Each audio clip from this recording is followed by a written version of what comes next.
This is the No Tact Podcast, a show where the topic is everything. I'm James. I'm Brett. I'm Cody.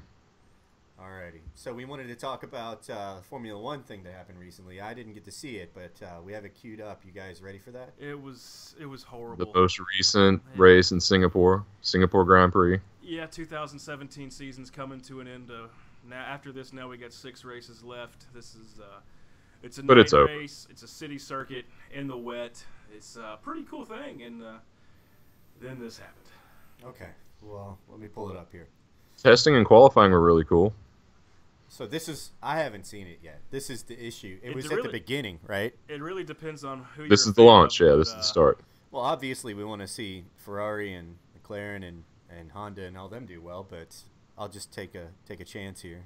Lights out, away we go. Verstappen gets an excellent start. Sebastian Vettel needs to cover him off. Kimi Raikkonen on the inside, and he's crashed with Verstappen. He's hit Vettel as well. Raikkonen is It's out the before gate. the first corner. He's Didn't gone make it 10 into the Red seconds. Bull there as He well. didn't even need to put Carnage as Fernando Alonso gets involved. It gets better. In the McLaren, It's better. The Toro Rosso gets to the escape road, and Fernando Alonso is out of this race, as is Kimi Raikkonen. There's one Ferrari And Max Verstappen out. as well. It's the second time this And season. here's the other one. Verstappen have collided, Out. and yes, Vettel Out. going backwards. He Well, is he's off doing it wrong. and looks to You're be doing out of it too. wrong. He's reversing round turn Yeah. 5. Sebastian Vettel So has less lost his than a front minute. wing. And Ferrari's out. So Both Ferraris are Gone. in a in a minute. matter of seconds. Yep. They made history, folks. This is the first time in the history of Ferrari's Formula One team that we have both cars taken out turn 1 less than a minute. lap 1. It was 39 seconds, something like that. And both cars are out. Yeah. And it assures the championship to Lewis Hamilton. It's all. It's I mean, it was absurd. pretty much over But anyway, here's but the deal: we have 6 races left. Lewis Hamilton is up on Sebastian Vettel by roughly 30 points. We both know this, Cody. Well, that's fucked. He's way too good to be at 30 seconds up with 6 races to go. He's too good. He's too consistent, and that Mercedes car is too good. You give him an inch, and he's so good that he takes a mile from it. And you know, Vettel and Kimi could have come in second or third, either one, and it wouldn't have really made a big difference. I mean, they're not going to be able to. It's a huge disparity in points. They're not going to be able to come back from You know, it. the worst And this part- is just the nail in the coffin. I mean, now it's really like Lewis can't crash enough to fix this, and he doesn't crash. that's the thing. If you're waiting on Lewis Hamilton to make a mistake, you're going to be waiting a long You're going to be time. there's going to be crickets. There's going to be grow a crickets. beard. You might want to pitch a tent, bring some food. Yeah, Because I'm no fan of Hamilton, but I do know this. he's The motherfucker undeniable, man. is good. He's really He's undeniable. Really good. So it's a bad day if you're a Ferrari fan. Could be a good day if you're a Hamilton fan. You know, bad day for McLaren. Who's a as Hamilton well. fan? British They're- people? Yeah, the Brits love him. He's their own, and then all the little young douchey kids think he's great because he listens to the hip hop music and they think he's fancy. I don't know, maybe they like his stupid shoes. I'm not a fan. I saw a video of him cutting his grass. I thought was pretty strange. Did you see that one? I did. I'll give him With a I'll push say one mower? thing. The What was that about? The champ was cutting his grass himself. Yeah. Yeah, So he's huge. But with a push mower, it was Yeah. really strange. he was push mowing. He in one of his big ass estates in somewhere in England, I believe. And here he is with a weed eater and a push mower, just hanging out in the yard, cutting grass like common folk. Here he is, a 3-time Formula One world champion. But, And he's shorter than you forget how short he is. oh, he's He's a tiny. little fella. He's a little fella. tiny. Most of these guys are tiny. I think the tallest guy in Formula One right now might be either Hulkenberg or Esteban Ocon, and they're like 5'11", maybe 6 foot, and their heads stick out of the damn car. Yeah, I think you're right. So you can look it up if you want, but it's about 6 foot's about it, because you get any You're not taller gonna than fit. that, you just don't fit. The cars are too damn small. Whether you're talking about a Formula One car, an Indy car, a Japanese Super Formula, really doesn't matter. They're all Shit, Brett, they won't let you and me in Lamborghinis and shit half the time no. because we don't fit. If you're over 6 foot, yeah, You're in trouble. You're not going to be able to drive much fast stuff. let's just say good luck getting a 6'5" American boy in that Italian hot rod. So I hadn't seen it yet. Yeah, yeah. Now, you give me the Ferrari, I'm in. You give me It's the a tight McLaren, fit. no, tell you what, the Ferrari's tight, but it works. I can get in with a helmet, and I'm 6'5", so that's substantial. That's good enough. But in all truth and honesty, though, nobody has the room of the GT3. Cody, I moved the seat up. No. I did. Well, it's habit. Get out of here. It's habit. When you get in a new car, you know, you're a tall guy. I put it all the way back. I don't give a damn if it's a Dodge Ram, you know, full-size pickup truck. I just go ahead and slide that boy all the way back. Well, that's just the way. You know? That's what you do. Yeah, because we're tall. We're big people. You just move it on back, and that's what I did before I drove the Porsche. And I got in there. I was like, holy shit, wait. It's roomy. It's a small sports car that was designed well, and I actually moved the seat up and then pulled the wheel out. It blew my damn mind. That's interesting. It blew my But mind. now, when last time I went and drove the Huracan, the Lamborghini, the instructor dude was like, "Which one are you driving first?" And I said, "I'm going in the Huracan." And he looks at me, he like sized me up and down. He goes, "All right, I'm gonna need 2 people." And he like called one of his dudes over, and he's like, "We got a project." And they put me in, like I squeezed in there, and then they handed me the helmet, and I like had to, I put the helmet on, and then I wedged my helmet into the ceiling till I got it where I needed it. Yeah. Yeah, And then I'm like, "All right, I'm good. I can, I reach this wheel. We're good. I fit." I barely fit. I thought the Ferrari was small, but that Huracan, man, Well, that's a wheel car. The 488's the same as the 458. It's the interior's the same. You fit Yeah. with the helmet. Barely. 6'4" with a helmet is the freaking max. Yeah. I mean, I was in there, but that's it. I mean, there's nothing more. I don't know. I had to For halfway me, through though, the lap, I had a little tilt in my head. kind of glad that I'm normal size in case I ever get to do this. That way, I kind of just fit and don't have any problems. It'll be amazing if that ever happens. You just hop in and go. Hopefully, if all this works out with my flight shit, that I'll be squeezing into a plane, which there's no issue with that. That'll be awesome. Plenty of That'll be headroom. A lot of fun. Yeah, Plenty of headroom. So the other thing that I wanted to talk about today, and I hate to break you guys away from the sports talk, is not too long ago, Rand released a report on NATO's readiness for a Russian invasion. And I believe that they gave Russia a 36-hour window of being able to take all the Baltic states and everything west of Russia within 36 to 64 hours. So that was a really big point for me in regards to global issues, was that the United States or NATO has allowed itself to become so unprepared for a Russian attack that they would take the Baltics from Lithuania all the way to the top of Germany near Poland, and all the way to Norway, Scandinavia, basically the entirety of Scandinavia within 36 to 64 hours. That's pretty fucking crazy. That's scary. Right. No. I did have a video I wanted to play on it, and it was called "Limiting Regret." If I believe this is it, we'll give it a shot. Just take a listen to it now. My name is Tim Bonds, and I lead the Army Research Division at RAND. And I'm David Schlapak, Senior Defense Researcher and Co-Director of the RAND Center for Gaming. Russia's annexation of Crimea signaled Moscow's willingness to use force to alter the existing European security order. In the wake of this action, RAND asked, could a newly assertive Russia become a military threat to NATO? For the past 3 years, we've conducted a series of war games examining the outcomes of a possible Russian attack on the 3 Baltic states of Estonia, Latvia, and Lithuania. The results are unambiguous. NATO is completely unprepared to defend these member states against the prospect of Russian aggression. The key finding of this work is that a Russian conventional attack on the Baltic states would result in a catastrophic and decisive tactical defeat for NATO in 36 to 60 hours, with the Russians at the gates of the Estonian capital of Tallinn and the Latvian capital of Riga at the end of that time. The most significant work was finding that this is a conflict we could actually lose. In most other work we've looked at, there are ways to improve the effectiveness and efficiency of U.S. forces fighting an adversary Homie This looks may have been nervous, the doesn't he? first time that we can actually see we could suffer a catastrophic strategic defeat.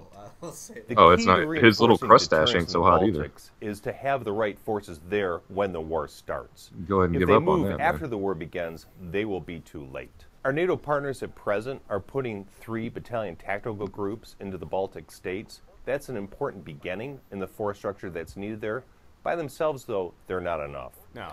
We actually need 3 complete Armored Brigade combat teams, the headquarters to lead them at a division or corps level, and fires brigades to have sufficient force to deny Russia their immediate objectives. And that's just to This is deny. not merely a question of European security. That's just to deny. That's not to be overwhelming in victory. Just the capability to deny doesn't stop Russia, because they may divert forces faster than we can and pull through with their objective within a greater amount of time than 34 to 60 hours, but it's still highly possible for Russia to take that ground. So when I saw this, and this was quoted by a general, the acting general for the 173rd out of Italy, as an appropriate response with his cooperation to the Russian question in Europe. And that was a really big deal for me. Hearing that kind of threw me for a loop, man. To be honest with you, it makes a lot of sense, though. The United States military organization and presence has been set up for fighting basically people in the Paleolithic era who have AK-47s for the past fucking 15 years. So we're not prepared for, and we're ill prepared for, cooperation with NATO in order to combat Russia as it moves west southwest. And I take back my statement earlier. That was excluding the Scandinavian states. There was no mention of the Scandinavian states. But I mean, really, what their main purpose with what they were doing in that situation would be is to make a land bridge to Kaliningrad, which is a ex-Polish state that was annexed by Russia post-World War II. I don't know if you guys have ever seen Kaliningrad. Do you guys know where it is? Don't know too much. Oh yeah, we used to vacation there. Yeah, Oh, fuck off. So Kaliningrad is a we piece spent of our Russia. summers there. You'll be kind have a of surprised summer by home this. there. You'll be kind of surprised by this because Kaliningrad is a separated piece of Russia that exists entirely within the borders of Poland and Lithuania. That is Russia. Do you see this little area right here? Mm-hmm. It's surrounded by Lithuania and Poland, and that's Kaliningrad, which is Russia. This is Russia. This is part of Russia. It's like their Alaska, except in Europe. And by Alaska, I mean detached. It's detached from the mainland, but it is still Russia. And so, just recently, Russia had Zapad 2017, the Western drills. Did you see that video of the guy who got fucking shot by the missile? I saw where the helicopter supposedly misfired on the target. Supposedly Well, misfired. What did you say, Brett? A helicopter? A what? Helicopter. A helicopter came in and shot the shit out of somebody. Oh man, that Zapad helicopter shit was crazy. I gotta pull that up too, because that was fucking wicked, man. Oh, that was nasty, dude. And those were dead missiles. Those were not smart missiles. So wherever the pilot pointed his fucking ship, that's where the missiles went. It's basically like a hellfire. Isn't that the correct term for what we call it? You know more than I do about Like a that. hellfire is a dumb missile that you know, Cody, right? I mean, I would Yeah. assume that, yeah, It's not. It's not guided. No, yeah. So, they've been using them since Vietnam.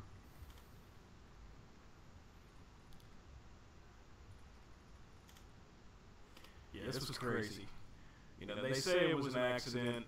I have my doubts about the This shit accidents. was. Look at this dude walking up, man. He shits himself. You know he does. Like, this is fucking crazy.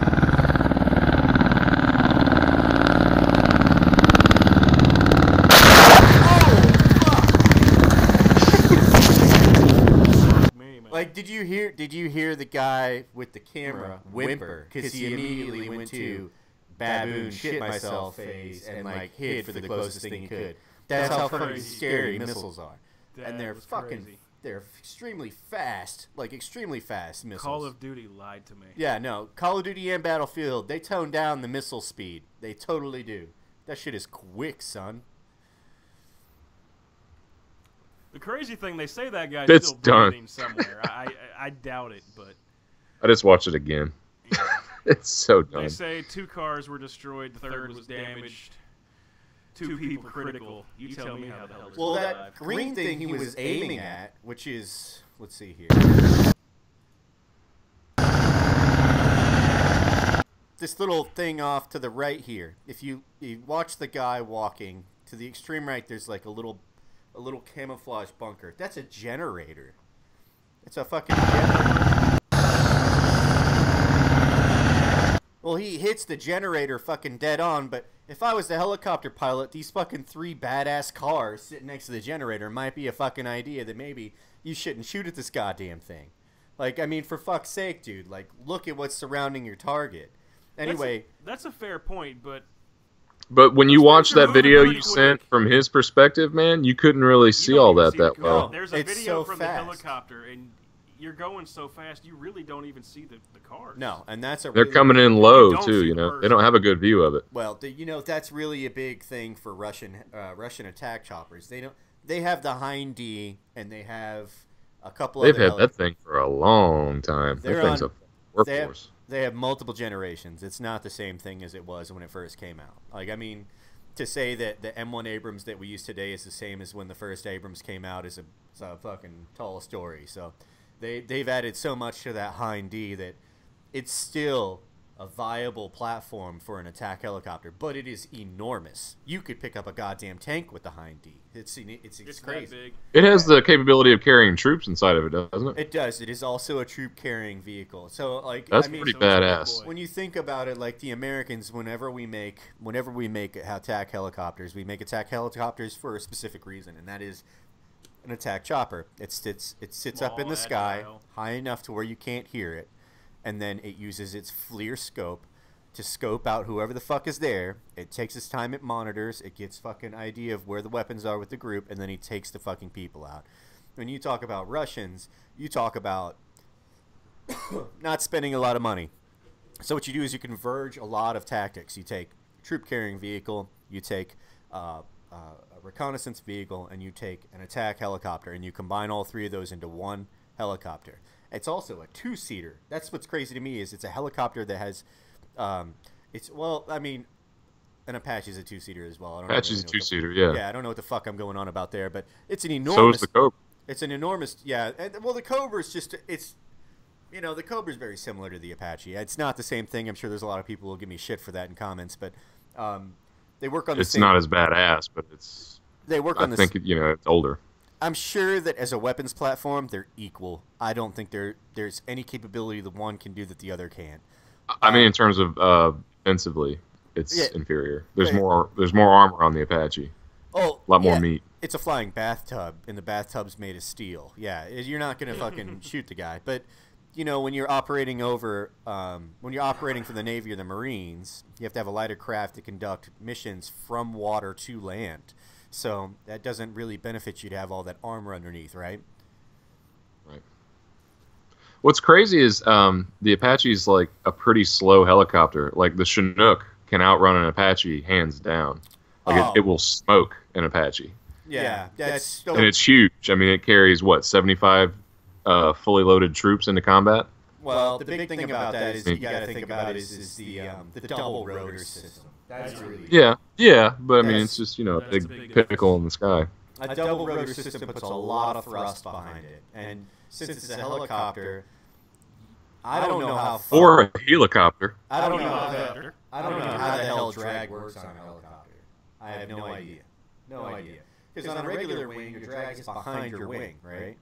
So when you're in a helicopter, your drag is what? Behind the spin? So how does that affect the helicopter itself? I just don't know. I don't know enough about it to really Yeah. say. I did look up this fucking crazy thing the other day called an chronoplane. I don't know if you guys have ever heard of that. What? It's another Russian thing. An chronoplane? Chronoplane. Yeah. A Check chronoplane. this bad boy out. So when we were down in Cedar Key, Florida, and we had Shout out to Cedar Key. Yeah, shout out Cedar Keys. So we had that boat for a day. Oh God, the Joe Dirt boat. Yeah, the Joe Dirt boat, that pontoon, the shitty pontoon. The first thing James said when the guy left was, "This thing is a piece of shit." It's like it is a total piece of garbage. The best part was he comes out here. He's like, "Have you driven a boat here? Do you know what you're doing?" And he goes, "Well, not really. I drove one once as a kid with my dad, but I really don't know." And he goes, "All right, well, there's 3 channels out there. Pick one. Y'all have a good day." He asked that question for no reason. He gave no fucking guidance. That was the lesson. He's like, you push that forward, makes the boat go forward. You pull it back, it makes it go back, and then that's your steering wheel. It's like, dude, what the fuck? It just blew my mind that he even bothered to ask the question. You know, have you driven boats before? Do you know what you're doing? Only to follow that up with the no. I actually have no clue what I'm doing. With all right, y'all have a good day. Oh, don't. He didn't give a shit. All he wanted to do was get the boat off the dock so he could go smoke another doobie. That's all the fuck he did. Just smoke another fucking. That guy was like fucking half-breed to nothing. Like, I don't know what the fuck he was, but he was almost... Jesus, shit on him, James. The dude was 90% Fred Flintstone without an education. Like, he was 45 years old and he rents boats, man. What do you want from him? I mean, god damn it. He's not even at the top of that pyramid, and the pyramid's short. The pyramid is short. You know when you're on, like when you watch movies where they talk about like an aircraft carrier and they got planes coming in. Yeah. They're like, we got fast movers. That's not. We got fast movers in He's back. not a fast mover, dude. No, he's not a fast mover. Thing, right? Huh? He pulled up in a $70,000 pickup truck. Oh, well, yeah. Oh, the truck was clean. Oh, yeah. GMC Sierra. It was a Sierra HD. 4-wheel drive HD diesel. It was clean, and it was clean. Nobody said you had to be smart to make $70,000 money. truck. I think that's a pretty valid response. Dude, Why don't lives y'all in a trailer. drain the water out of your pontoons if you're gonna buy the Sierra like that? You know? Oh, Jesus! We could hear the water sloshing in the pontoons. We drove in the pontoons. a half-sinking pontoon boat out into the key. I mean, we'd even put like 5 people on one side to try to balance it out, and it was still leaning the other way. It was fucked. It was so fucked. It was so fucked, but it had its charms. You know? So while we were out there, I think we all noticed a pelican or an eagle or two that essentially it flew so close to the water that it was almost touching it, but it didn't have to do much. It like wiggled the tips of its wings and it just fucking glid, right? It was gliding its ass off. Well, they have a machine that can do that, and I found this out the other day. It's called an achronoplan, and it uses this thing called the ground effective rule or some shit, or the ground interference rule, and essentially the closer that a airfoil, which is a wing, is to the ground, the less drag there is, and the more efficient the wing is, and therefore it can glide for longer periods of time, right? Okay. So the Soviets, they built this enormous fucking one. It's the size of like fucking twice the size of like a B-2 Fortress or whatever the fuck it is. And it just glides on top of the water. Do you see that? Holy shit. Just like one of the Pelicans. It's not actually touching the water. It just glides on top of the fucking water like that. It doesn't pick up any more Lift. altitude You than can't. that? Some of them can. They can get up to like 50 to 60 feet off the ground. Oh, but that's it. They don't go But up high. they don't touch the water. They just use the minimal drag associated with an airfoil being close to a flat surface, and they ride the top of the surface like a goddamn A-wing in Star Wars. It's essentially a speeder in Star Wars. It just fucking rolls on the ground, but it is for all intents and purposes very similar to a plane, and that the wings do produce lift and it does fly. It just doesn't have the capability. Those dual turboprops on the back there? Is that what I was seeing? Let me see. There's one on top of the little Yeah, central one. there's a turbine on the back, a turbofan. But it's duals, just like that big bomber they got, the Bear. How they use those dual dual props. Those are two. That's a What is that? A double turboprop. T-56 Bear? They call it. It's a Tupolev bomber, like Tupolev 56, I think. And it's got those crazy dual turbines on each motor. It does. Then have it makes a double. horrible fucking noise. It does have a double. Do you see that? You can see the offset of the props right there. right there. This You can thing's see the offset insane. of the double props. That would be a double turboprop. Yeah. Yeah, the What was Russians the do end that, game and it for makes this a thing? terrible fucking noise. It What was sounds the mission for this in the end game? Well, what they were using them for, or what they were considering using them for, was long distance travel over water, missile frigates that move at high speed over water, or torpedo boats that move at high speed over water. And the Russians are reinvesting in this technology. They're using them to skid around the Arctic Ocean. And now they're not just boats that can do it. They actually put a hovercraft bottom of the boat. So it produces its own lift. And then they put plane props on the front of it to drag it forward until it hits about 50 or 60 miles an hour. And then the wings pull it off the ground. So they were saying that, what was it? That's crazy. On a normal tank of gas that would eat you like 500 miles in a plane, 40, 50 gallons of gas. One of these can get you 2,000 kilometers.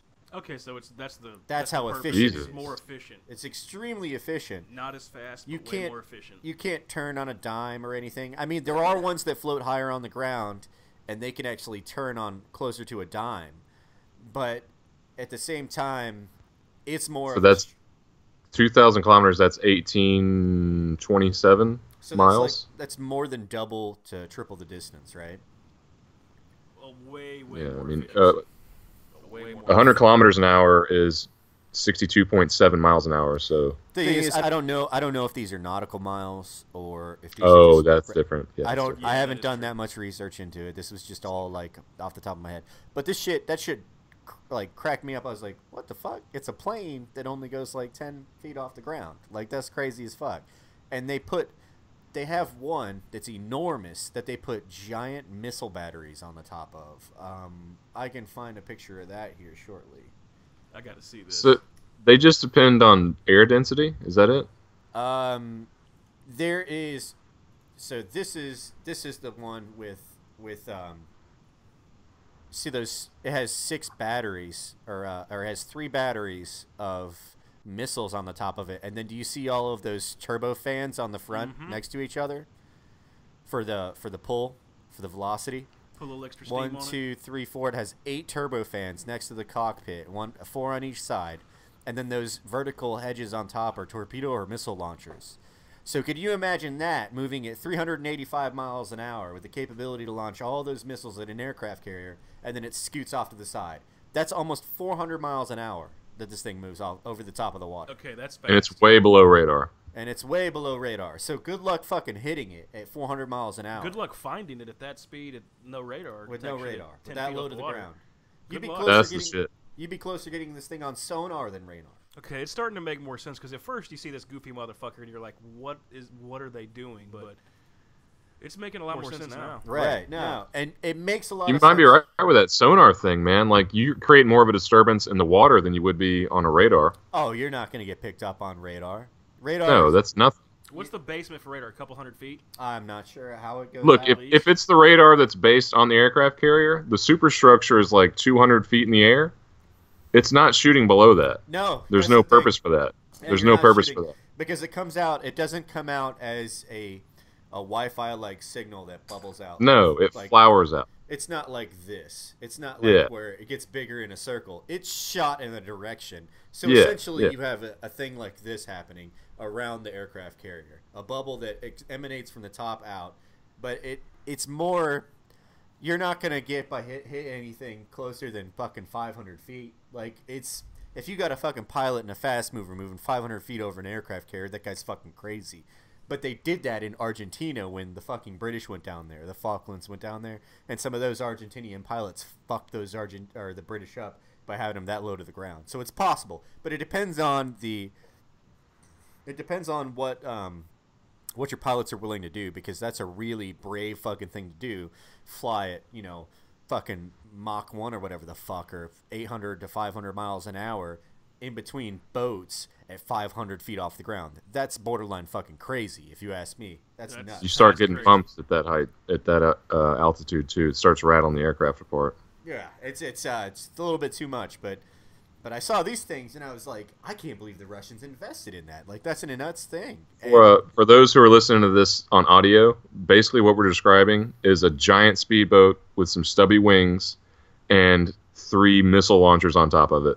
And 8 turbofans. And 8 turbofans. I'll make some straight Russian shit. I'm going to make it the picture for the podcast. That flies, but it flies not like very high. 20 feet off the water and doesn't touch the water.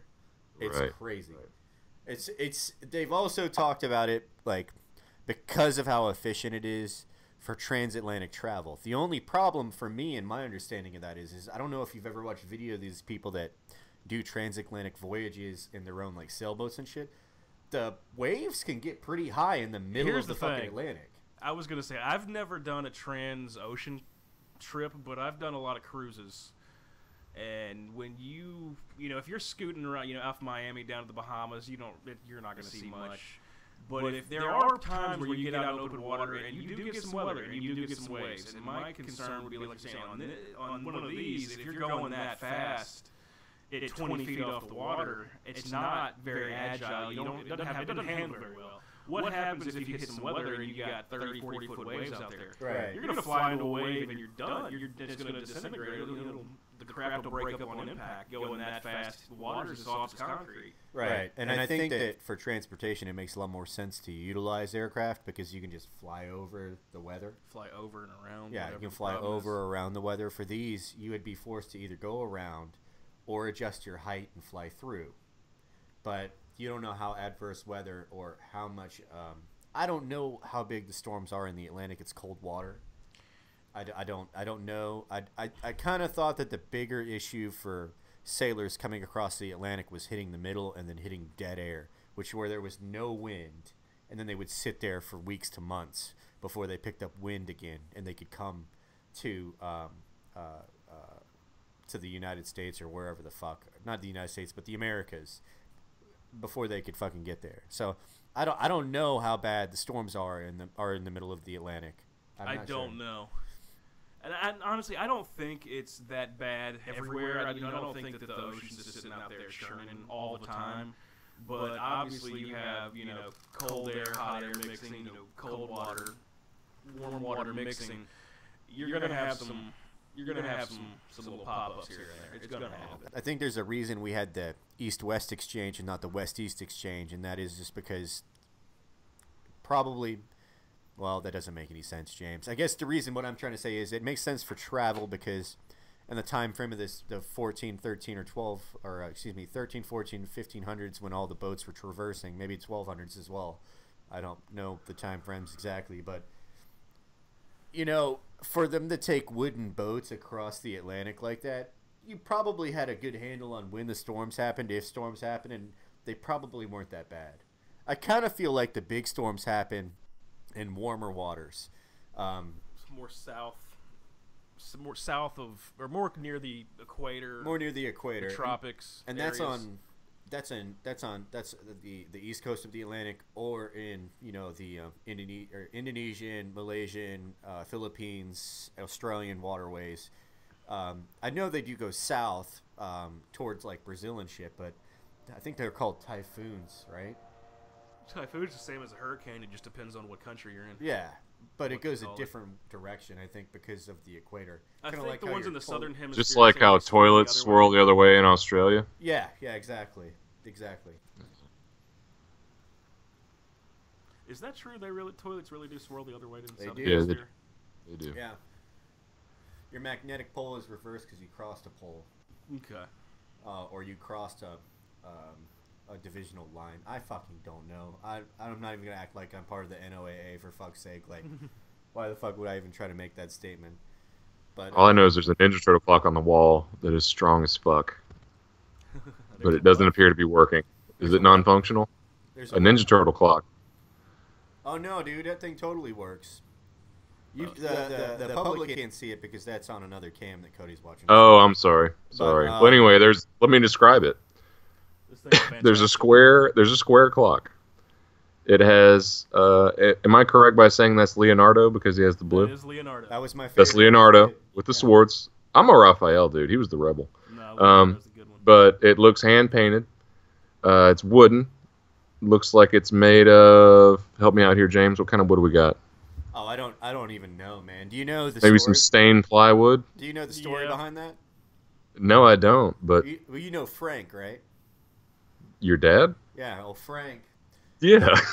He's a car salesman. So Oh, Yeah. he sold Fuck a yeah. car. He sold a car To Leonardo? No, What? to the warden of a prison, and the prison warden who bought a car off my dad said that he had a prisoner who can do art. So my dad commissioned Oh, the prisoner shut the fuck to up. make that. I swear to God, that's where that came from. My dad got a Ninja Turtle clock commissioned for me. Get out of here. No, What man. year was this? Oh, dude, 1983, 84, 85, something like. No, 90s, 90. I was about to 90s. say, you weren't made yet in 83. 84 is the year the Nintendo came out. I was born in 84. I Right. didn't get a Nintendo until the 90s. And then Right. a couple years later, then the Super NES came out. It was in between the time the NES and the Super NES came out because that's when I played all the Ninja Turtle games. So that's where I got like my affinity for the Ninja Turtle shit. I didn't really watch the show that much. I liked the show, but really the video games for the Ninja Turtles back in the day were the fucking shit. They were badass. I agree with you because the same was true for me and even my sisters. Like we liked the movies, and when we were little kids, we watched the movies. But the main thing was the video games, the Nintendo game, the little handheld games, some of the little action figures, the toys, basically just you keep going and go. But all the merch, all the Ninja Turtle merch was what me as a kid. That's what we had. Dude, the little action figures were the shit. And the pizza shooting. They were awesome. You remember Yeah. the little pizza shooting? Yeah. Pizza launch truck Fuck thing? yeah, I had that thing. You Yeah, remember it shot that. the little pizza discs out. We all Yeah, had yeah, those. I had that. I was more Yeah, into that was the shit. the one thing that I did watch to like a key was G.I. Joe, though. I was obsessed with G.I. Joe. And I like my mom would wake me up every morning and I had really bad I don't have hair anymore because I'm bald, but when I was a kid I had this red hair that would go everywhere in the morning and you couldn't get it to lay down. Like I went to a barber one time, he's like, It "Boy, was unruly It as was- fuck. It was a lot to deal with. I was all- there. all over the place." I was there. It was crazy. So the barber was like, "You got cowlicks on top of cowlicks." Well, my mom, what she would have to do is she'd have to sit me down in a chair and let me watch TV and like give me breakfast, and then she would take a damp towel and then like fold my hair down with the damp towel until it laid down. So then I went to school with this greasy ass looking hair. I probably looked atrocious, dude. But nah, man, I was obsessed with that shit. I watched that shit every morning. And my favorite dude was Snake Eyes. That was my favorite dude. But I got like so many of those action figures. I'm a Jungle Recon man myself. Well, Jungle Ringo. I'm a Jungle Recon man myself. Run over that sumbitch. See what happens. I said for some bitch, see what happens. I eat you some mayonnaise, you dumbass snake. Action figure We was drunk as therapy. fuck too, man. Ran up on him with our four-wheeler. I said run over that sumbitch. See what happens. Goddamn. Dude, fucking- that is the funniest shit. That's got to be the YouTube video I've watched the most in my life. I love that fucking video. Well, you know, It's that the best. You can always come back to action figure therapy. Like I know that their later shit. I can follow catch them up. on YouTube, and everything else kind of is weak as shit, except the Marine Corps guy that's obsessed with blowjobs. But other than that, Jungle's the only one I really fuck with. So true to life. So true to life. Yeah, that's true. Show me a Marine that isn't obsessed with blowjobs, and I'll show you a man that isn't a Marine. And I'll show you not a Marine. Yeah. Pretty good point. Oh, fucking A. But it's Oh, shit. it was fucking yeah. I don't know, man. I did like the Ninja Turtles. I remember my mom took me to this mall one time because way back in the day, malls were like the center for like cultural revolution. Like all this stupid bullshit fucking happened there. I don't know. When we were growing up, There was the no mall campus. was the place. The mall was the place. So That was just where you went. In high school, that's where you hung out. they had this thing where they would send out people dressed as Ninja Turtles, and then they would essentially like just chill out and act on stage and do this little shit, and Shredder would pop out, and they would be like, "Oh no, it's fucking Shredder," and all the kids would lose their mind and shit. But she took me there one time, and I got Leonardo's autograph, which is just the guy in the turtle suit or whatever. But Which is shit. Well, yeah, it's Yeah, total his That's name's the bullshit. dude that Steve, wrote he's from Leonardo and probably Louisville. misspelled it. Yeah, he was from Georgia, so there's a pretty good chance he misspelled Leonardo. He probably misspelled it. Yeah. It was Le- not Leonardo, James. It's I Lee got news and for you, brother. Ardo. Yeah. It's probably- Leonardo. Yeah, it's fucking- Leonardo. Oh man, but yeah, no, that was like one of the big things for me growing up, man. I really did like GI Joe, and it was just crazy. I remember when they came out with all those fucking, you know how at the end of GI Joe they had those fucking like public service announcements. Mm-hmm. Yeah. They would go like GI Joe. Yeah. You remember where they made fun of those things recently, and they like did all these stupid stereotypes. Oh, fuck yeah. It Those are was the terrible. best. Those are great. They're the best. So It's like what- somebody tearing your childhood apart. It's still cool. So what else fucking happened this week? I think that I don't know. Earthquake in Mexico that Yeah. Earthquake Salma in Hayek Mexico is is freaking out about. really, really bad. And Puerto Puerto has Rico doesn't no have power. and they Puerto said it's Rico going to got be. just destroyed by the hurricane again. They said 4 to 6 months until Puerto Rico has power back. Excuse me. Think about it, dude. Like when 4 to a 6 hurricane months. hits us down here or Florida, like all these bucket trucks and power people can come down and restore power. But them, how are you going to get them there? Like the transformers, the wire, the trucks to do it, the employees. I mean, it's going to be a shit show. Well, their infrastructure was so fucked that it caused so much damage compared to what we have. We won't never get that mainland. You know, we'll never have the same issue that Puerto Rico has currently. And Well, New It's- Orleans had it pretty bad, but we didn't have the power that long. it's just crazy to me that they're not a state yet, and there's no way for them to. My computer is fucking up behind me. I don't know what is going on, but it's rebooted like 3 times. Anyway, I don't know what they just. Yeah, I don't think that they have the infrastructure available to re-erect all of those lines, get those lines fixed, and the 4 to 6 months is probably pretty accurate. And I can't believe we haven't made them a state yet, so they can't get any help from the mainland for the most part. We would have to clear it through Congress and shit. So it's not like Alabama's in trouble and Georgia sends a bunch of people in boats to help them. That shit ain't happening, you know. Did you listen to that? It's sad. Not to mention another podcast on our podcast, but that Joe Rogan podcast with that financial guy, and he moved his entire firm to Puerto Rico because Yeah, of that was- taxes. That was Peter Skiff, yeah. Yeah, and basically he explained how Puerto Rico would be fucked if they were a state because they'd have to pay all those taxes and they would just be like destitute, essentially. I don't necessarily agree with that because states work differently, I believe.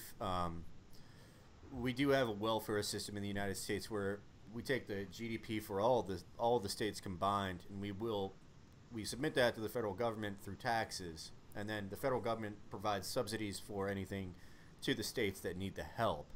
You don't get that if you're a territory, and that's what Puerto Rico is.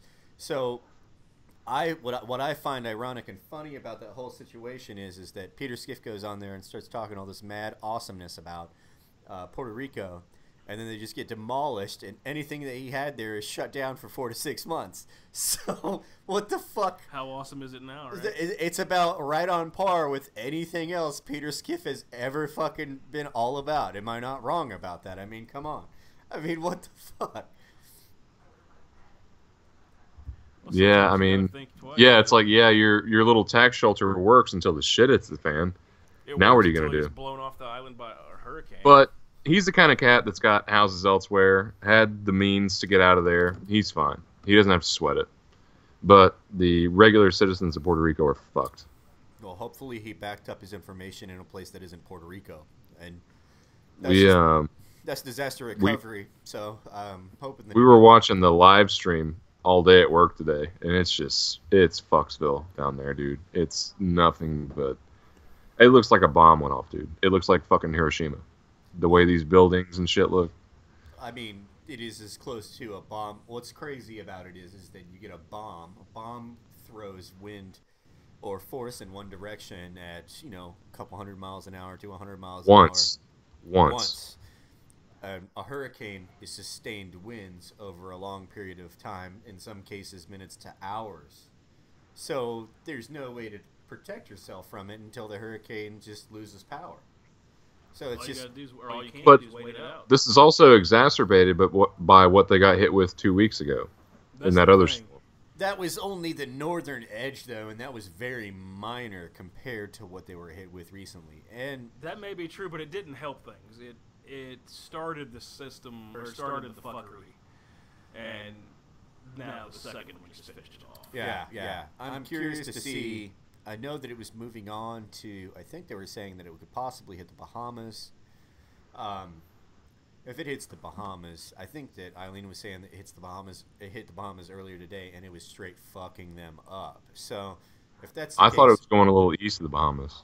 I'm not sure. I'm going off of what I've heard. But the thing for me is that our all of our vacation spots in the United States and the Caribbean are destroyed. So, how long is it going to be? Not before Key West. Key West is all good, brother. That's where I'm going. My metal cruise might have an issue. Yeah, where are we going to stop? It was this year was Turks and Caicos, Grand Turk. Oh, Which has just been blown to shit twice in the last 2 weeks. Yeah, I got a buddy. Oh, man. You're going to have fresh sand. You're going to have fresh sand. My buddy of mine that's going to Turks and Caicos in January that I work with, and he's like, we might have to actually, rearrange our plans. Well, the big truth with my trip, the metal cruise, I mean, it's not about the destination. We go for the experience on board and hang with our friends, but it is part of the trip. You have a day in port, you get to go out and run around, and we're all just going to sit here like, Well, A, Brett, do we even do anything there, or are we going to, is our port town still there, or is it just completely gone? but Brett, seeing turmoil like that might make it more metal. Right? I mean, that might add to the experience. Like, oh yeah, there's death and destruction here. That's so metal. Which Fuck is yeah. so metal, but the truth is, Fuck we yeah. on this metal journey, we like peace and harmony and coming together, and we like little frozen bitch drinks, and we like to sit on the beach and eat little food. That should be the name of your fucking biography. And On this metal journey. so yeah, it does kind of mess it up. What would be cool On this is if- metal journey should be your fucking biography name. if they took an opportunity to use this as a way to gather funds for the people affected by doing the cruise and then submitting whatever they can fundraise to the people who were harmed to the places they visit. That would be a huge thing. I just think it's amusing that Haiti and Dominican Republic got hit equally fucking hard by both these storms, and nobody's talking about it. I'm just gonna be completely honest with you, and some people may judge me. That's fine. Tell me I'm a douche in the comments. We went to Haiti last year, and we did a charity. I didn't do it, but a lot of people on board, they got. I didn't do it. No, I didn't. I didn't donate. I'll be honest. No, I did not donate. You fucking cheap Polak fuck. I'm glad I didn't. Anyway, I have my reasons. Whole mess. No, but there was a charity thing that was come up to, or that was put together and raised a good bit of money to give it to the people of Haiti, around the ones that worked around the port that were just trying to make money to get by, and stuff like that, and people in the city. So they did that. So they started taking advantage of the people they're willing. No, the reason I hate Haiti is because of the way the locals treated all of us. Oh, really? This is Yeah. some I was hoping you would say Sean Penn. So I don't want to sit here and shit on them because I know that it's a country with a lot of money problems and desperation. But the people were not pleasant to interact with. They were extremely aggressive towards us, and were just trying to rip us off on every corner. So Why do you think it is that countries like Haiti and the Dominican Republic can't capitalize on tourism the same way that Puerto I'll be honest Rico? with you. Number one is extreme corruption within government. The little bit of Well, they're money shooting and themselves in the resources foot they then. do have is filtered to select people. Nothing. There's not much that comes into the system that goes back to the people, and that's the root of the problem. Is that there's not much hope. There's not much opportunity for the people that are there. They're just kind of stuck. So you say, what about the resorts and trying to develop tourism? Well, the truth is they have certain areas that are nice that they have developed. They have a lot of other areas that are not very nice that you're not, at least from what I've seen. And it's going to be hard to make a third world country with a third world city, a hopping tourist destination.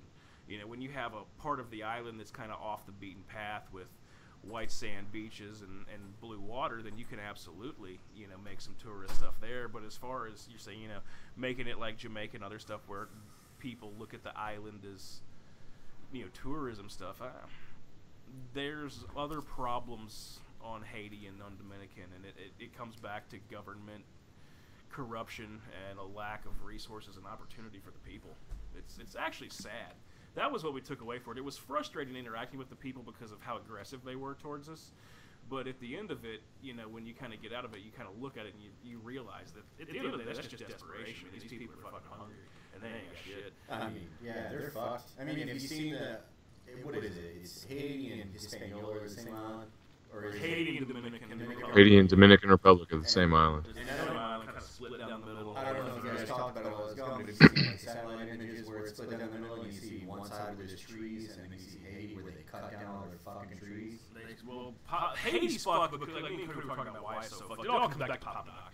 Go back to their dictator back in the 60s, 70s, whatever. That is...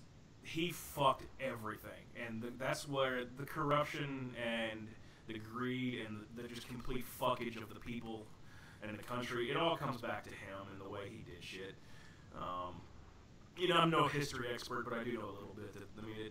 There was a time where there was money coming in where Cody asked about, you know, why don't they use certain things for tourist stuff. They have. There's the place we went on our cruise. It was in Levity.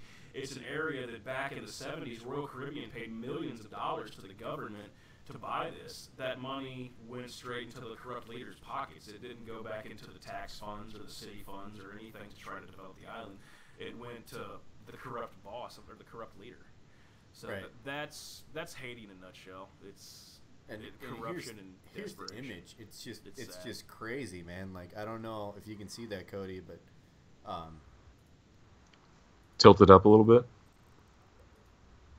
like it's Look just to the left.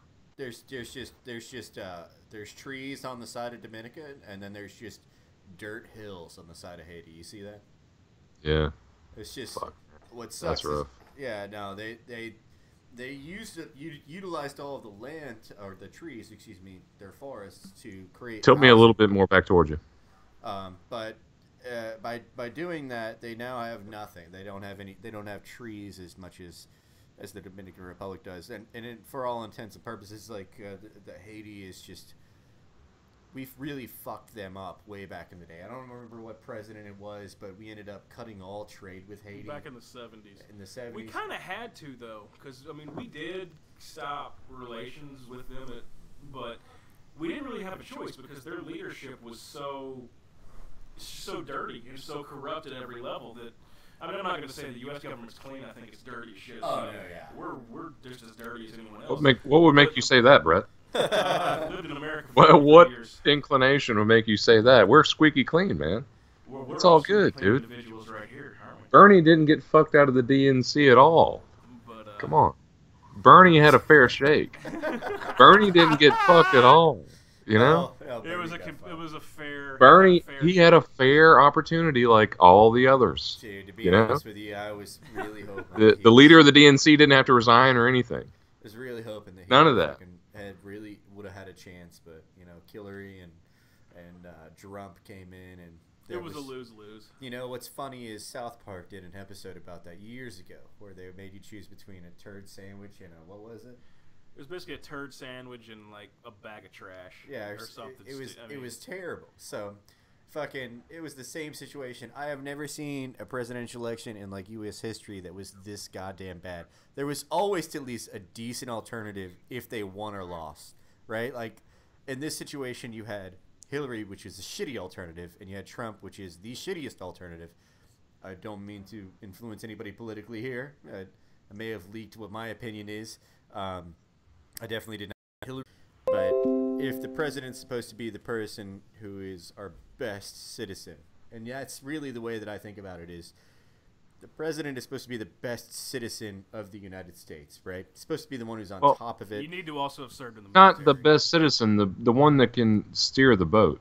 I want somebody that can lead this fucking thing, that can steer the boat and do it for the benefit of all Americans in general. That's what you should do. That's kind of what I mean by best citizen is it's just, you know, it's your preferred, there's going to come out of the group a couple of preferred candidates that the people of the United States can find some common ground with in understanding and see what they stand for is what they want, the people of the United States. But we didn't fucking get that. We got some crazy shit on both sides. You're right. That was so polarized that And we I had a felt third like option that shit the bed at the end. I feel like that the majority of that bullshit the people, debate. Yeah, in some situations that they handled really poorly, that made them look just not completely unprepared and not really qualified. right? And Exactly. so it was like, great, the one hope we have to try to counteract the two-party system just literally shit the bed. Well, if I remember correctly, when I took political science, one of the things that really cripples the two-party system is having such a biased group of Americans, and through that, lobbying and term limits. If you have these things all combined, you really prevent the establishment of a successful third party. But if you look at other countries that are similar to us, they don't really have viable third parties either. Or they'll Some have of Europe does, but the whole EU thing's really weird, and I well, don't know enough about in it. some cases, you'll have a situation where the viable third party comes in like every third or fourth election, and it kicks out one of the other ones, and they pick one of those two. That's totally okay with me. But with the system that we have, and I was talking about it with a coworker the other day, and it seems like there's such a difference between the 3 or 4 generations that are still alive, with the baby boomers, Gen X, and the millennials. There is so much that is different between the two of them. I feel that the Gen Xers are going to side more with the baby boomers, and that they're going to be more of a majority in regards to who wins the votes for elections. Mainly because I agree. I agree. they are the majority. I'm a late millennial. I believe that everybody on this podcast is a late millennial. I don't think I don't with how I use technology, how I understand politics, and who I group with, I don't feel that I am a part of Gen X. Anybody from the 80s can be a part of Gen X from what I understand, but personally I don't prescribe to Gen X. I'm not that way. I had a boss who was Gen X not too long ago, and he was super conservative, almost alt-right, if not alt-right conservative, and he's a sheriff for the, Dawson County Sheriff's Department.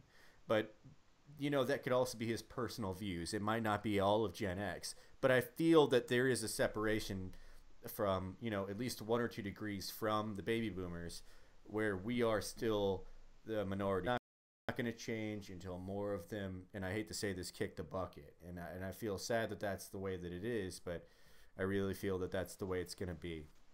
Are we still losing you, Cody? Yeah, I think You're losing me on video for some reason. you still got audio. Yeah. I think I agree with you for the most part, because you have, the baby boomer crowd, they're set in their ways. They're not going to change. And I hate to say that, but truth is, when you're 60, I don't think you really care to listen. They have what they think, and they're set in there. And that's fine, because, if I was in their shoes, I would say, here's how I've lived my entire life, and here's how I've worked it to me this far, and so why should I change now? Fuck you. I get that, but I think that over time, it's like when more of them do kick it, things will change a little bit, but that Gen X will kind of hang on to some of their values. Because I think the big difference is not, tell me if you disagree, the big difference is not in the baby boomers to Gen X, it's more in the Gen X to the millennials. That's where you see the big shift. Yeah, there's a huge shift in between the Gen Xers and the millennials, and there's a lot of shit that happened in the 80s that I'm not privy to because of how young I was. Mm-hmm. And that they were privy to. And one of those things is especially Ronald Reagan. Cold War stuff. You have a lot of things that influence them politically in ways that we don't understand because we weren't privy to it. And what I'm privy to, the majority of what I'm privy to, is what I've experienced growing up, and that is common war in small countries for no reason, which would be Somalia or Iraq or whoever, Afghanistan. I've seen the same. We were both born in '84, so we saw Desert Storm 1. Desert we Storm saw 1 Somalia conflict. Totally broadcasted on the internet, or seen not the internet, but TV. Desert Storm 2, the Iraq conflict. We call it the Gulf War. And then, which it now merged into Afghanistan. But what you say is true. It's a lot of little fights with smaller, shitty Middle Eastern countries. Right. that we're just kind of kicking around in the Mideast. And the entirety of the reason for it is to destabilize the Middle East. Cody, your camera is all fucked. It's crazy how it's almost like the more you learn, the more you don't want to know. When you start trying to do real research, it's like, what the fuck's really going on here? What happened? Or why are we there? Why are we doing this? And it's not always because it's a bad guy we got to take out. Sometimes it's, like I said, economic factors. It's about controlling people. It's about mass control and manipulation. It's 100% about money. Economies. Yeah. I mean, if we did things based off of politics, we wouldn't be a capitalistic country. So, from my understanding, it's all about money. Middle East, the Gulf War I and the Second Gulf War were all about, money. Afghanistan was all about money and destabilizing Iran. One of the really crack brain theories that I have is, you want to know a good way to destabilize a country? Mexico is doing it to us currently. You allow drugs to freely flow through a buffer country into the country that you want to destabilize. What did we do in Afghanistan? Well, We allowed people to grow goddamn opium and sell it in fucking Iran. And if you Google it, one of the biggest issues in Iran is an opium epidemic. So what did we do? We took over another country, controlled its oil and its resources for some time, Flooded it with drugs. and then flooded Iran with drugs. Who is our ally? Saudi Arabia. What do the United States and Saudi Arabia want to do?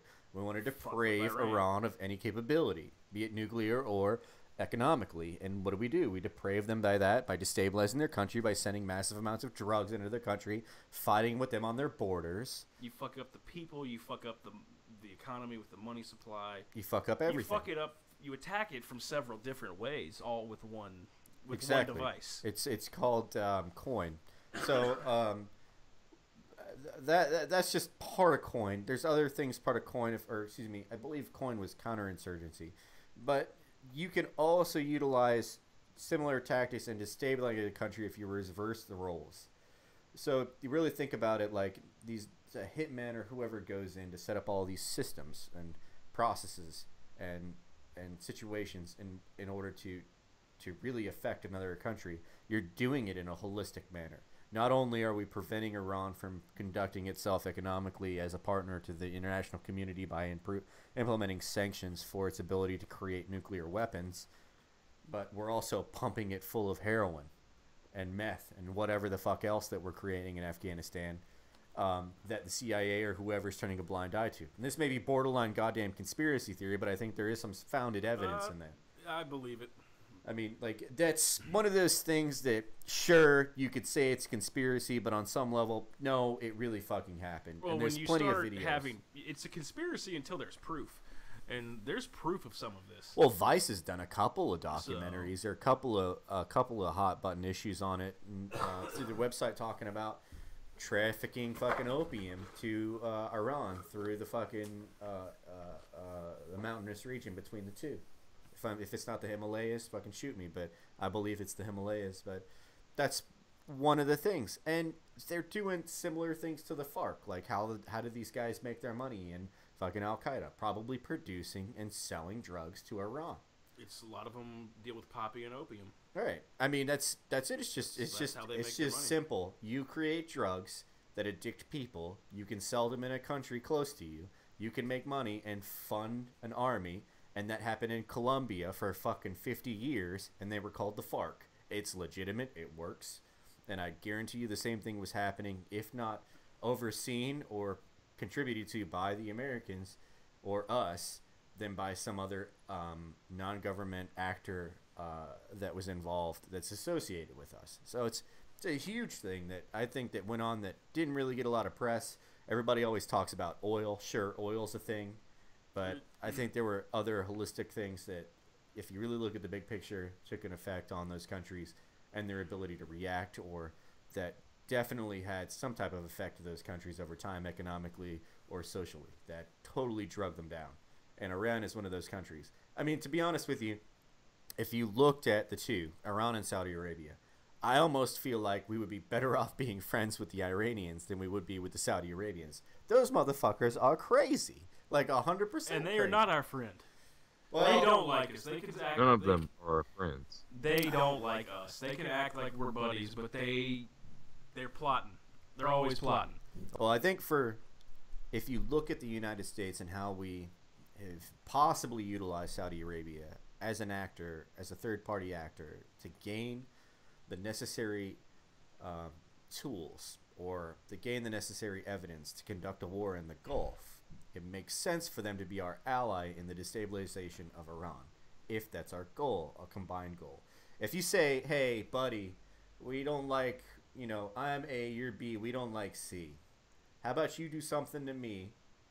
We'll blame it on them. We'll converge our resources, and then we'll fuck them up, and we'll give you control of the country we take over afterwards so you have more influence in the Middle East. How the fuck would B say no to that? They would be like, fuck yeah, 5 guys in airplanes? Fucking go, man. Fucking do what you need to do. Now, that's far-fetched, and I'm not saying that fucking happened or not happened. I don't know. It's just an idea. It's just an understanding of what could possibly have happened, and it's probably completely uneducated and false. But it's an example of why would we cooperate with a country that constantly throws us issues in regards to terrorism or any other national or international problem? Because we always seem to butt heads with Saudi Arabia, yet they're one of our biggest allies, and I don't completely understand that. That's a legitimate question, because what's the fucking deal with them? Because we're not friends, but we are. It's for the oil, obviously, for one, because Saudi Arabia is the big influence around OPEC, which is the oil-producing... The big players with OPEC. They're the big oil-producing conglomerate, or whatever the fuck it is. I don't remember the word, but you know what I'm saying. But that would make sense as for why we would mess with them. But now we have enough oil, and we sell them massive amounts of weapons and arms. Like, their entire war in Yemen, funded by us. Like, straight up part of us. If you had to pick a side between Iran and Saudi Arabia, and you're like, Iran, like, you're great and all, but you ain't got oil. You're about to get steamrolled. You're about to get steamrolled. We should straight up go with Saudi Arabia because they can benefit us economically and through, like, providing us with oil cheaply that we can pay for and all profit from. So there was no binary beneficial relationship with Iran, so we went with fucking Saudi Arabia, or excuse me, Iran. So we went with Saudi Arabia on that one, and we're still fighting that war because Saudi Arabia hasn't closed the books on it, and that may be why we're still working out of the Middle East and associated with that problem. What's a better way to destabilize a country but by taking over the 2 countries closest to it and fucking just crippling it through imports? Its associated stuff. Why do you think Iran had such a big influence on Iraq fighting ISIS? Like, they put a shit ton of troops into Iraq and wanted to help fight ISIS. You're talking about Persians, which are the Iranians, and Arabs working together who would otherwise want to fucking kill each other, and they're helping each other. And imagine how that looks to Saudi Arabia. They're probably, like, losing their fucking mind. Like, why the fuck are Arabs and Persians working together? Doesn't make sense. For historical enemies. Yeah, because they're historical enemies.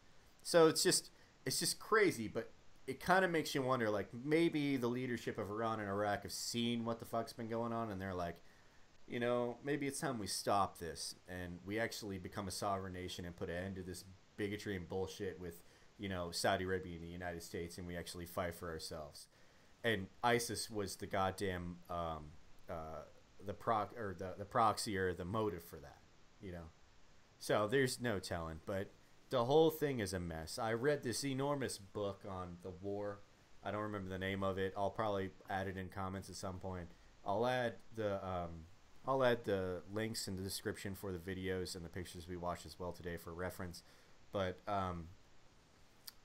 it was just basically an entire history of the Middle East in modern times, as long as the United States has been involved. And the goddamn thing was like 2,000 or 3,000 pages. It was like textbook big, like huge. So it's just, after reading that book and seeing it's what's like your going medical records. Oh, I mean, they go into like, yeah, it's like my medical records for the Army. It's like they go into like how a son of Saudi Arabian royalty, Osama bin Laden, ends up in Iran as a construction worker, ends up opening a construction firm to build roads in Iran, and then goes radical. And there's a crazy disconnect between him and what he's doing for Saudi Arabia, and that is building a Saudi Arabian-based state in Afghanistan so that they can fuck with Iran. They were trying to establish an influence. The problem is we came in there and fucked with them because at some point, guaranteed, Osama bin Laden was excommunicated from his family in Saudi Arabia for some shit that he did. He either blew somebody up or fucked with people that he wasn't supposed to fuck with in Afghanistan. And they came in and fucking said, nope, fuck that. You need to go in and fucking fix this. So we loaded up our planes and our ships and we went and fucked Afghanistan up and killed Osama bin Laden. But I really think for more or less of a cause, he was just a scapegoat. Well, it's like a drug cartel in the way that you really think you take that one guy out is going to stop. Do you not realize there's 7,000 coming behind him? Oh, yeah. You know, it's that thing. I mean, and who knows the numbers? That's just just for illustration. But when you have something that's that big, you're not going to stop it from taking out the top. What you can hope for is that when you take out the top, there will be a power struggle with different factors, and you can use that to destabilize it and maybe have it break off into a couple smaller groups or things like that. But you're not going to stop it. It's not going away. No. There will always be somebody coming behind to take that seat. Oh, yeah. Usually multiple people. Yeah, they want that money. There's so much money involved. Do you really think they got Bin Laden? Or you think it was all bullshit? I know, I think we killed him. Yeah, no, I definitely think we killed him. It was weird that they didn't show the body, which could be a definite. But from military standpoint, No, I think no, we smoked him. We got him. I mean, I understand from an American standpoint on not showing the body. Because if you look at all these other countries, when they kill somebody, you they don't show do the that. bodies.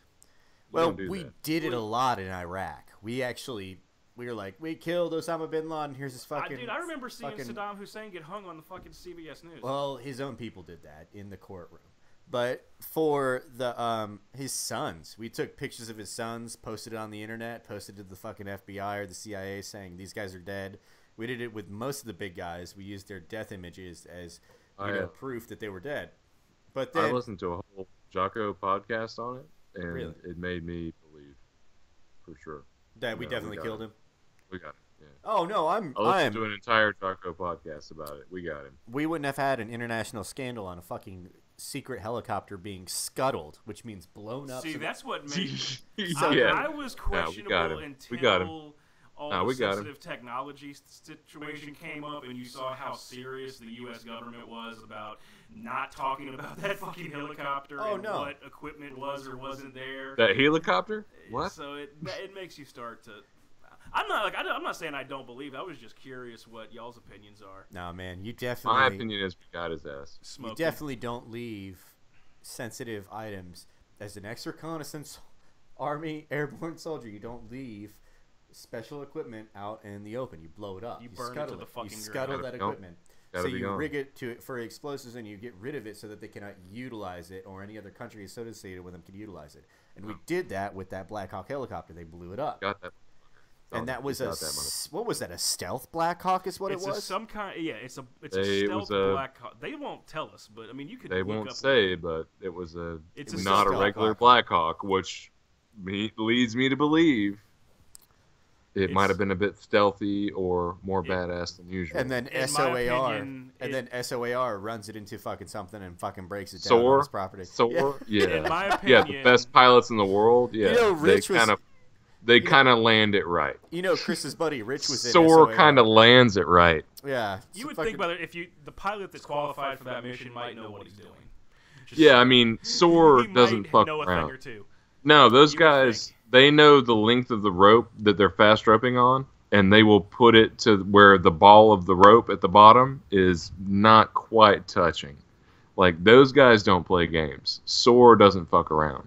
SOAR is special operations for flight. That's what they are. They don't fuck around. They're the goods. No. Yeah, Rich was like a mechanic, or Rich was a. What did he do? Talking about Rich Murphy? No. You talking about our old buddy Rich? Our old buddy Rich. I think he was a mechanic. Yeah, Rich Murphy. He wasn't a mechanic. He was an intelligence analyst, and he was part of SOAR. We'll just call him Murphy. We'll That's put his fine. name out. It doesn't fucking matter. His last name isn't Murphy, but that's fine. That's what we're Don't gonna say go his by. last name. Yeah, don't say his last. I'm putting it out there as a diversion. Oh, that's Because cool. they're gonna guess it. Diversion works. You weird cuck. Jesus Christ. Yeah, that whole thing, it was... I don't know. Nerp. Now, what about the stupid movie they released about it? Is that at all close to how it went down, or not really? My opinion, like, if that's the movie you're telling me how it happened, then that's not what happened. I haven't seen that one, but I did see Michael Bay's goddamn, what was that shit? Benghazi movie, and that was totally off. Oh, that was. You're talking about I watched that 13th Hour or 13 whatever? That was not legit. Yeah, that was I'll be definitely. honest, I really liked the movie, but when you... Well, yeah, it was It entertaining, was a but great it's not movie. realistic. It's a good 'cause- movie, but when you read the reports of what the fuck actually happened, it's way off. No, they didn't So, take. Yeah. that's the thing. Like, if you want a good movie, it's actually pretty kick-ass. Yeah, no, action-wise. But Action-wise, if you great want a movie. story, that's Hollywood bullshit. But if you want to know what actually happened that day, you're not gonna get it from the movie because they weren't repeatedly attacked. They were slightly mortared. People didn't die like that. It was really. It's more I listened based to on the audio. It's based on true events more than it is actually true events. So. You said you listened to the audio? Yeah, I listened to the audiobook of what happened, and it was way different than the movie. Way different. Like, that was a real tragedy. I mean, that was an absolute disaster. A bigger disaster than Ferrari on Sunday morning? No. No. I'll be honest with you, no. I mean, there were more lives lost, but no. I listened to the audio book. The lives dude lost for there. that were like out of sheer stupidity, though. Like, what the fuck? They were. It was a huge miscommunication. Honestly, it was. Like, it was just miscommunication. That's what it was. It was miscommunication. Security was a joke, and they But allowed themselves to be ruled by a small You group of had people some that could- solid ass squared away dudes ready to handle that. But if they would have been informed and ready to go, like ready to handle that, it would have been way better. Like, they got screwed. You put 2 squads of dudes out there who had any idea. Badass dudes. Don't even have to be badass if they're just regular line infantry fucking guys from the army, like regular soldiers. But these were some bad fucking These were more dudes, than man. private. These were some bad fucking I think dudes, they were and they li- got split apart. They had to meet up, There and weren't- no, there it was a weren't- shit there weren't show. enough An of them. absolute shit show. There were not enough of them. They were limited by what they could do because of fucking. That's true as well. What that one Political dude would let them do. So they had to make True as well. decisions. So it's just they had to make decisions on their own that was outside of what their That's true as capability well. was.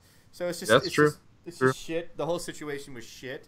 And It was a shit situation, but if they'd have all been together, it would have been better. They would have been able to fight those fuckers off a lot better. They were split apart was the problem. Right. Well, I will say this is that embassy work has always been fucked in some way, form, or fashion. Like, embassy work in regards to security is always fucked.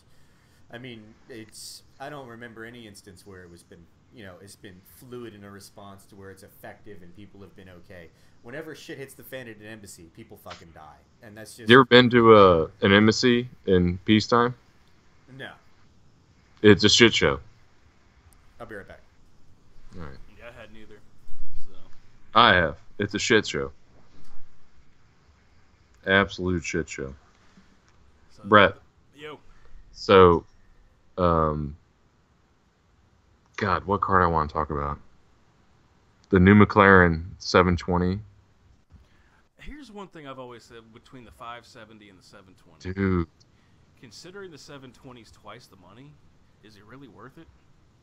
They say they dyno it. They say they underestimate the dyno on it. They say it's shooting closer to 840 horsepower. Because, like, no bullshit. And, like, people that I've talked to that have driven it are like, this thing is fucking nasty.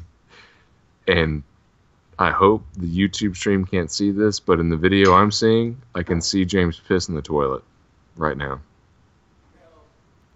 Really, I'm literally looking at James piss in the We're gonna toilet. get banned from the YouTube before we even get this shit going. I mean, I didn't see his willy or anything, but No I Super saw Bowl him ring. pissing into a toilet.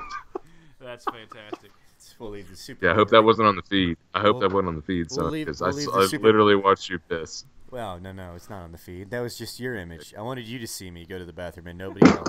Oh, well, I've seen that before, James. Classy. We've been together for a while.